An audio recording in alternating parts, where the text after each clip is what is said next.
ये कहानी है केरला में रहने वाले 3 दोस्तों को लेकर। ये तीनों एक दूसरे को सालों से जानते थे। इन तीनों के नाम थे राजेश, कुणाल और विनोद। इनमें से कुणाल एक कॉलेज स्टूडेंट था, राजेश एक ड्राइवर था और विनोद एक छोटी सी दुकान चलाता था।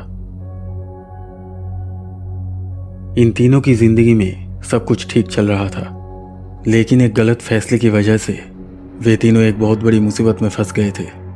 दरअसल कुछ महीने पहले तीनों दोस्तों ने अपने सपनों को पूरा करने के लिए और ज़्यादा पैसे कमाने के लिए ये फैसला किया था कि वो सब विदेश जाएंगे नौकरी करने के लिए। और इसी चक्कर में एक फ्रॉड कंपनी उन तीनों से 30 लाख रुपए लेती है और झूठे सपने दिखाकर फरार हो जाती है। और ये 30 लाख रुपए उन तीनों ने बैंक से लोन लिया था, कुछ ना कुछ गिरवी रखकर।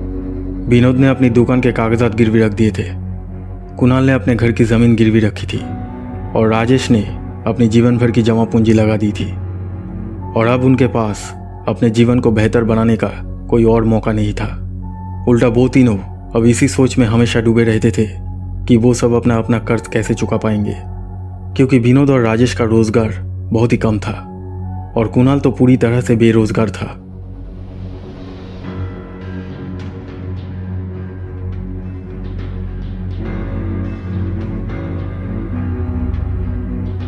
एक दिन तीनों दोस्त एक साथ बैठकर बातें कर रहे थे।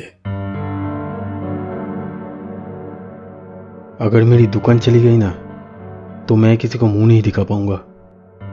और जिस दिन बैंक वालों ने हमारी ज़मीन ले लेंगे उस दिन हम कहाँ जाएंगे, ये सोचा है? मैंने बहुत सोचा विनोद भैया, हमें कुछ ना कुछ करना ही होगा, नहीं तो हम बर्बाद हो जाएंगे। अब और क्या करेंगे? मेरे पास एक प्लान है। क्या? मेरे कॉलेज में एक लड़का है, हम कभी कभी बात करते हैं। उसके बाप के पास बहुत पैसा है।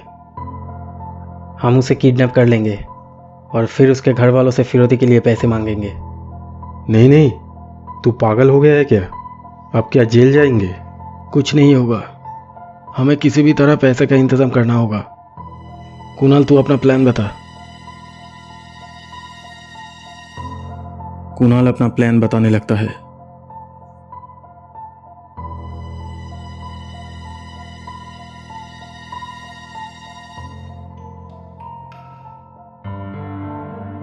राजीव एक बिजनेसमैन का बेटा था। राजीव उसी कॉलेज में पढ़ता था जिस कॉलेज में कुणाल पढ़ता था। बेचारा राजीव को यह अंदाज़ा भी नहीं था कि उसके साथ कुछ गलत होने जा रहा था।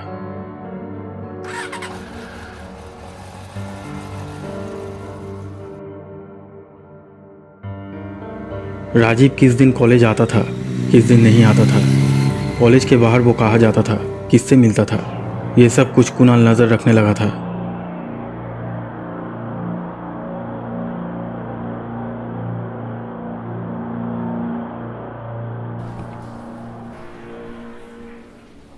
एक दिन जब राजीव कॉलेज में था तब कुणाल वहाँ आता है। राजीव, अरे मैं तुझे ही ढूंढ रहा था। दरअसल 20 तारीख को मेरा बर्थडे है, इसलिए घर में एक छोटी सी बर्थडे पार्टी ऑर्गेनाइज़ किया है। मैंने अपने सभी दोस्तों को इनवाइट कर लिया है, सिर्फ तू ही बाकी था। तो 20 तारीख शाम 5 बजे पार्टी में तुझे ज़रूर आना होगा। मैं अपना घर का लोकेशन तेरे व्हाट्सएप पर सेंड कर दूंगा। ठीक है, मैं कोशिश करूँगा। नहीं नहीं, तुझे आना ही होगा। अगर तू मुझे अपना दोस्त मानता है तो तू पार्टी में ज़रूर आएगा। अच्छा ठीक है, मैं आऊँगा। चल।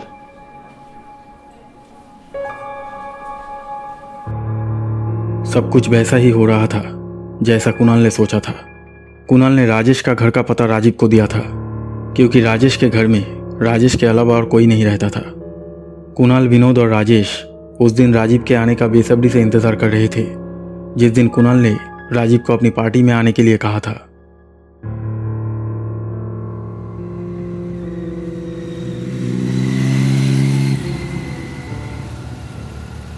उस दिन शाम को राजीव कुणाल के दिए पते पर चले आता है।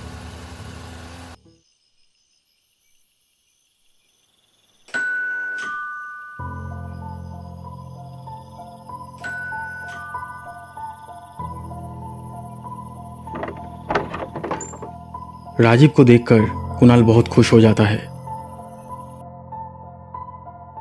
घर के अंदर आकर राजीव देखता है कि वहां सिर्फ 2 लोग बैठे थे। उसने सोचा कि शायद ये दोनों कुणाल के दोस्त होंगे जो बर्थडे पार्टी में आए हैं।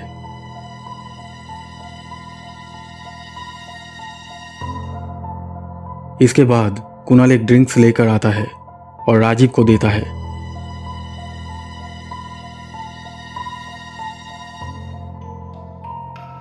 कुणाल ने उस कोल्ड ड्रिंक्स में बेहोशी की दवा मिला दी थी।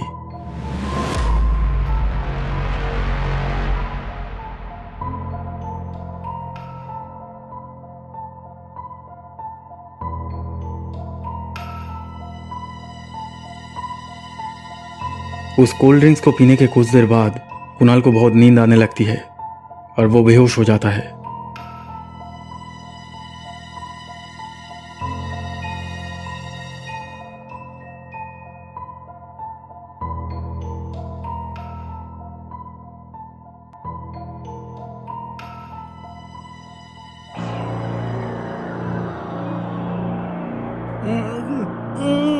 जब कुणाल को होश आया तो उसने पाया कि उसके हाथ पैर बंधे हुए थे, साथ ही उसके मुंह पर टेप लगा दिया गया था ताकि वो चिल्ला ना सके।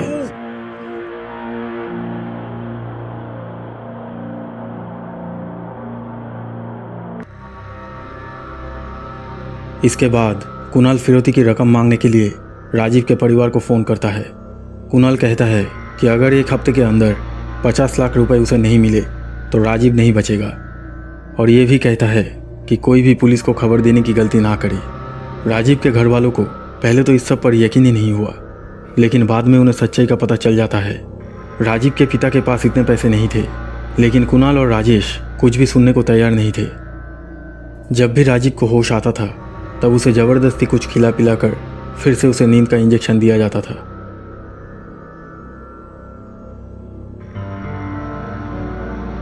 तीन चार दिन ऐसे ही बीत जाते हैं। कुणाल और राजेश राजीव के घर वालों को अलग अलग नंबरों से कॉल करते थे और अलग अलग जगहों पर जाकर फ़ोन करते थे, और कॉल करने के बाद फ़ोन स्विच ऑफ कर देते थे ताकि पुलिस उन्हें ट्रेस ना कर सके, क्योंकि उन्हें शक था कि शायद राजीव के घर वाले पुलिस को कॉल कर सकते हैं। लेकिन एक दिन राजेश गलती से बिना फ़ोन स्विच ऑफ किए घर आ जाता है, और जब इन तीनों को इस बात का पता चलता है तो ये तीनों काफ़ी घबरा जाते हैं, क्योंकि उन्हें डर था कि पुलिस कभी भी मोबाइल की लोकेशन ट्रैक करके उन तक पहुंच सकती है। तूने बहुत बड़ी गलती कर दी है। पुलिस अब मोबाइल की लास्ट लोकेशन ट्रैक करके कभी भी यहाँ पहुंच सकती है। हमें इस लड़के को लेकर जल्द से जल्द यहाँ से निकलना होगा। लेकिन हम इसे कहाँ ले जाएंगे? एक जगह है,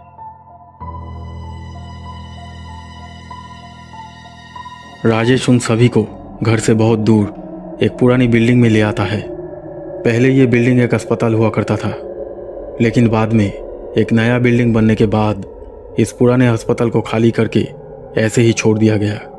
तब से ये एक अबंडेंट हॉस्पिटल बन गया। राजेश ने कई बार लोगों के मुंह से इस अस्पताल के बारे में सुना था कि ये एक हॉन्टेड हॉस्पिटल है, और इस वजह से लोग इस सुनसान बिल्डिंग के पास से भी गुजरने से डरते हैं। लेकिन राजेश भूत प्रेत पर विश्वास नहीं करता था।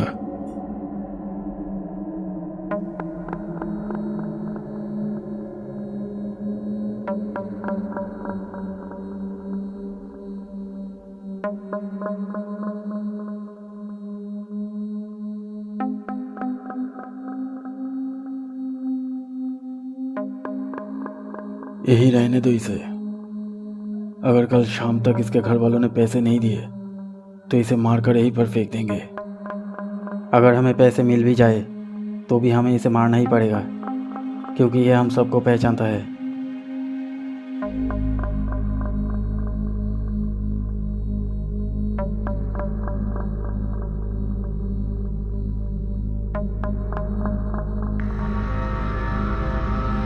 राजीव को उस सुनसान बिल्डिंग में छोड़कर वो तीनों अपने अपने घर चले जाते हैं।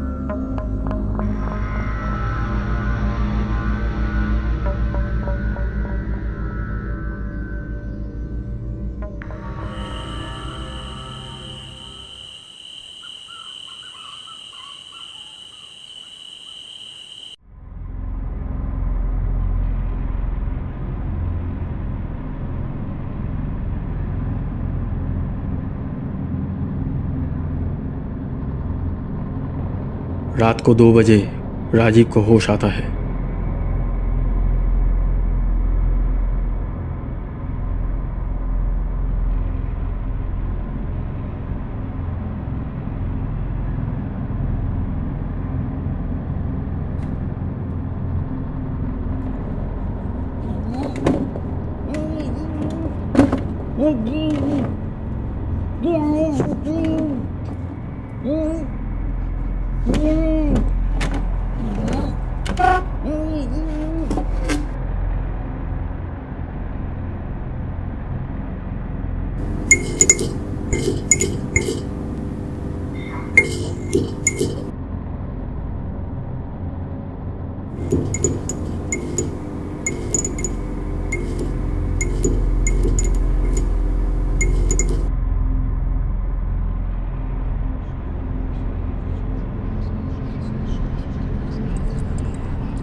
जब सुबह हुई तो राजीव उस भूतिया अस्पताल के बाहर समुद्र तट पर बेहोश पड़ा था।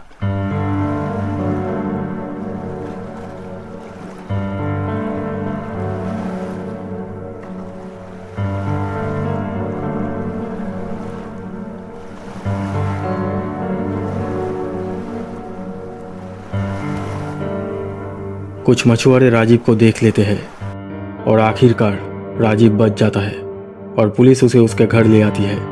बाद में राजीव को पता चला कि वो अबंडन हॉस्पिटल सी बीच के बहुत ही करीब था। राजीव ने पुलिस को सारी बात बताई। उसके बाद कुणाल, राजेश और विनोद को पुलिस ने गिरफ्तार कर लिया था। लेकिन उस रात राजीव के साथ जो हुआ उसे सुनने के बाद पुलिस को लगा कि शायद उस रात राजीव को हेलुसिनेशन हुआ होगा। लेकिन पुलिस, राजीव और राजीव के परिवार को इस बारे में कभी पता नहीं चला कि राजीव को उस सुनसान बिल्डिंग से बाहर कौन लाया था।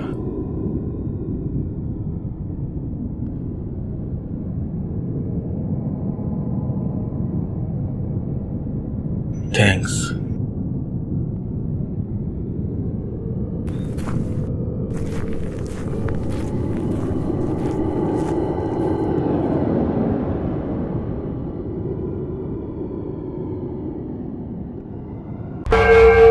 दोस्तों, अगर ये वीडियो आपको अच्छा लगा तो प्लीज़ लाइक कीजिएगा और हमारे इस चैनल को सब्सक्राइब करके इस बेल आइकन को ज़रूर दबा दीजिए ताकि आप हमारे आने वाले वीडियोस सबसे पहले देख सकें।